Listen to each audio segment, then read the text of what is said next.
Bonjour, les semaines se suivent et ne se ressemblent pas au Parlement de la Fédération Wallonie-Bruxelles. Voici notre JT du Parlement.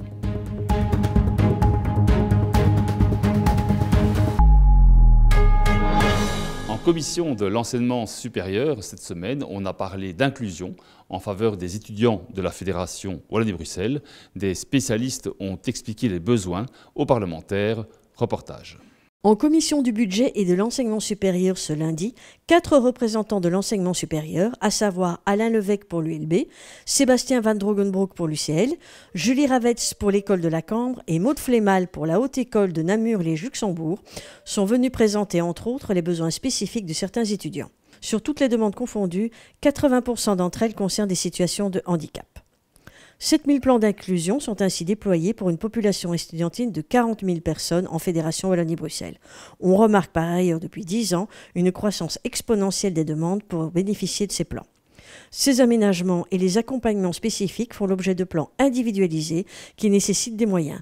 Les contraintes budgétaires n'ont toutefois pas empêché les députés de marquer leur intérêt pour la problématique en posant de nombreuses questions. Alors le point le plus saillant, c'est sans doute l'augmentation du public étudiant qui est aujourd'hui éligible à ces dispositifs pour les étudiants en situation de handicap, de maladie de longue durée. Ce qui est réjouissant parce que c'est le signe que l'enseignement devient de plus en plus inclusif, que les mécanismes qui existent sont mieux connus au profit de ceux et celles au profit desquels ils existent. Alors évidemment, on ne regrette pas un seul euro qui est investi dans l'aventure, mais si l'on veut que ce soit soutenable, il faut que les pouvoirs publics nous prêtent main forte. On va parler de la transition entre le secondaire et le supérieur afin qu'il y ait une continuité des aménagements, pas forcément du type d'aménagement, mais en tout cas dans la prise en charge de l'élève qui devient étudiant dans le supérieur.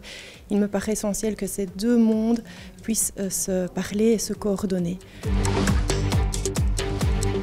La démocratie, la liberté et la diversité des opinions sont des valeurs qui sont chères au Parlement de la Fédération Wallonie-Bruxelles. Elles ont été abordées dans le cadre de l'opération La Semaine de la démocratie à l'école, ici, dans notre hémicycle. On regarde. Dans le cadre de la 2e édition de la Semaine de la démocratie, la liberté et la diversité d'opinion ont été au centre des discussions.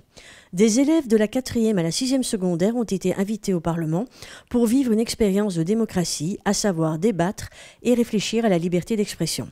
Ils ont pu tester différentes techniques telles que le débat mouvant ou la joute dos à dos avant de participer au grand débat dans l'hémicycle en présence du président du Parlement, Benoît Dispa, et de la ministre Valérie Glatini.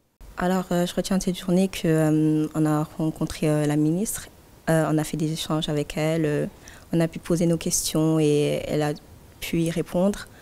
Et voilà, chacun a eu son temps de parole, on a pu dire ce qu'on voulait et on a fait des petits sondages aussi, etc. C'est toujours incroyable la confrontation entre les adultes et les jeunes, c'est qu'on se rend compte qu'ils ont des idées, qu'ils sont très intelligents, qu'ils ont des opinions différentes, qu'ils ont des arguments. Et donc moi je suis super enchantée de les accueillir aujourd'hui, je suis enchantée de ce que j'entends et j'invite en fait tous les adultes, c'est pour ça qu'on est là en démocratie, inviter les adultes à mieux écouter les enfants, leurs paroles, leurs points de vue. 2 professeurs de l'ULB du campus de Charleroi ont accompagné au Parlement ce mercredi 35 élèves dans le cadre de leur cours d'introduction au régime politique et aux partis politiques. Le président Benoît Dispa les a accueillis chaleureusement avant une rencontre débat organisée avec 5 parlementaires, un par groupe politique reconnu. Les députés Nicolas Tsanetatos pour le MR, Isabelle Gréco pour le PS, Loris Resinelli pour les engagés, Yuri Dupont pour le PTB et Bénédicte Linard pour Écolo se sont prêtés à l'exercice. Ensuite, des agents ont procédé à une présentation des différents services de l'administration devant un public toujours attentif.